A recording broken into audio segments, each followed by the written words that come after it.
આજે કોડીનાર તાલુકાના સિંધાદ મુકામે સુનિલભાઈ રાઠોડના ઘરે કોડીનાર તાલુકાના પૂર્વ ધારાસભ્ય અને સંસદીય સચિવ જેઠાભાઈ સોલંકી અને કોડીનાર તાલુકા બીજેપીના સિંધાદ ગામના સદસ્ય સુનિલભાઈ રાઠોડ આજે વિધિવત રીતે કોંગ્રેસમાં જોડાણા છે, કોંગ્રેસને સમર્થન આપ્યું છે।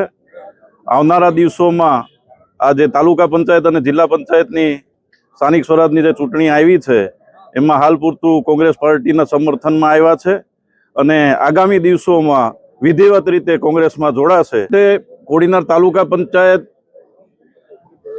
100% અમે કોંગ્રેસ પક્ષની બેસાડશું। કમસે કમ 17 કે 18 સીટ અમે જીતશું એવું હું આ તકે મીડિયાને જણાવું છું।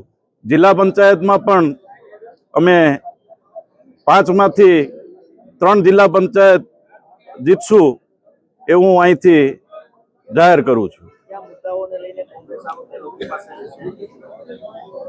સરકારની જે નીતિ છે, ખેડૂતોના પણ મુદ્દા છે, રોજગારીનો મુદ્દો છે, મોંઘવારીનો પણ મુદ્દો છે।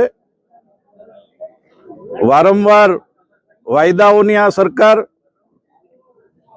એ પ્રજા હવે ઓળખી ગઈ છે, એટલે પ્રજા આમનો જવાબ આ સ્થાનિક સ્વરાજની ચૂંટણીમાં મત આપી અને સરકારને દેખાડશે।